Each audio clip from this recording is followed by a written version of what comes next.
సాధారణంగా ఖురాన్ అనగానే మనకు చాలా విషయాలు గుర్తొస్తాయి.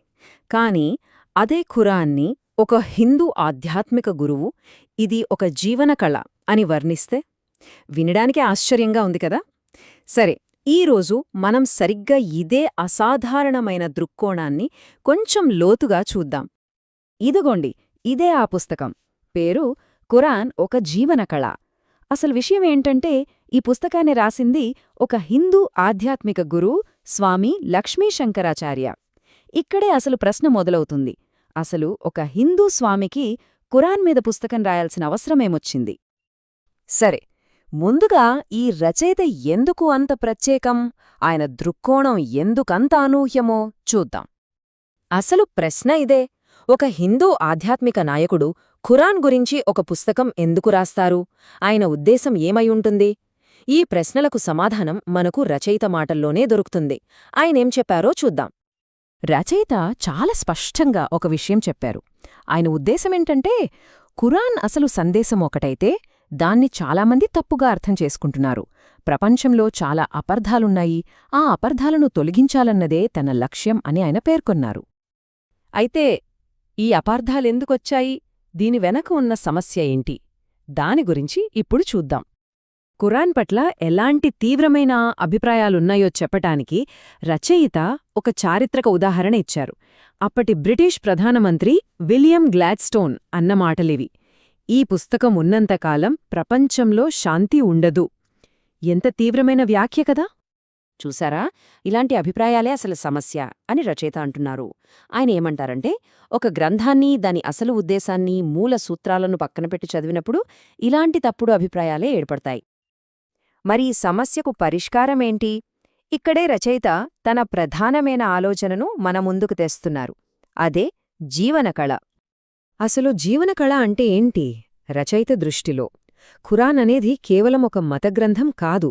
అది శాంతి, అహింస, మానవత్వంలాంటి విలువలతో ఒక సామరస్యపూర్వకమైన జీవితాన్ని ఎలా గడపాలో చెప్పే ఒక ఫ్రేమ్వర్క్, ఒక మార్గదర్శి అన్నమాట.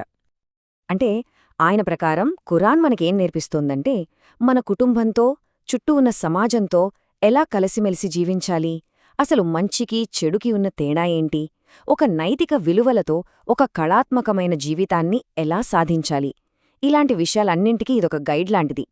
ఇంకా ముఖ్యంగా ఇది కేవలం ముస్లింలకు మాత్రమే కాదు, మొత్తం మానవాళికి సంబంధించిన సందేశమని రచయిత బలంగా వాదిస్తున్నారు. రచయిత వాదనలో మరో ముఖ్యమైన అంశం అహింస. దాని గురించి ఆయన ఏం చెప్పారో చూద్దాం. ఆయన అహింసను 3 రకాలుగా విభజించారు. మొదటిది మానసిక అహింస, అంటే మనస్సులో కూడా ఎవ్వరికీ హాని తలపెట్టకూడదు. రెండోది వాచికాహింస, అంటే మన మాటలతో ఇతరులను మానసికంగా బాధపెట్టకూడదు.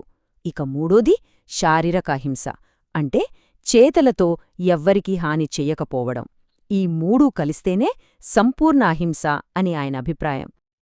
సరే, ఇప్పుడు కొంచెం వివాదాస్పదమైన అంశం వైపు వెళ్దాం. అదే జిహాద్. చాలామందికి దీనిపై ఒక అభిప్రాయం ఉంటుంది, కానీ రచయిత దీనిని ఎలా చూస్తున్నారో తెలుసుకుందాం. చూడండి, సాధారణంగా జిహాద్ అనగానే ఒక పవిత్ర యుద్ధం లేదా దురాక్రమణ అనే అభిప్రాయముంది. కాని రచయిత చెప్పే వివరణ దీనికి పూర్తి భిన్నంగా ఉంది.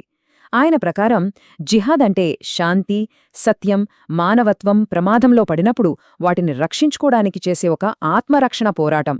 అది కూడా అహింసకు పూర్తి ముప్పు వాటిల్లినప్పుడు చివరి అస్త్రంగా మాత్రమే ప్రయోగించాలి తప్ప అదే ప్రధాన మార్గం కాదని ఆయన వాదన. ఇప్పుడు ఒక నంబర్ చూద్దాం. 1018. ఏంటిది?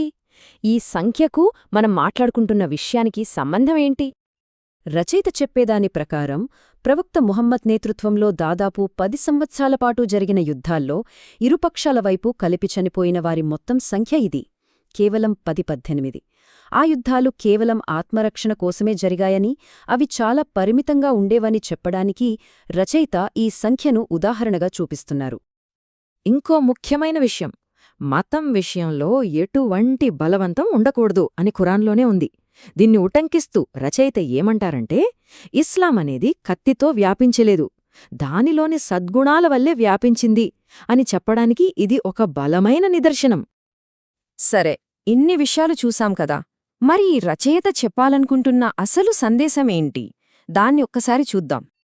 మొత్తంగా చూస్తే స్వామి లక్ష్మీ శంకరాచార్య తన పుస్తకం ద్వారా చెప్పేది ఇదే. 1. ఖురాన్ సందేశమనేది విశ్వవ్యాప్తం, అది అందరి కోసం. 2. శాంతి, అహింస, సత్యం అనేవే దాని మూలస్తంభాలు. ఇక 3.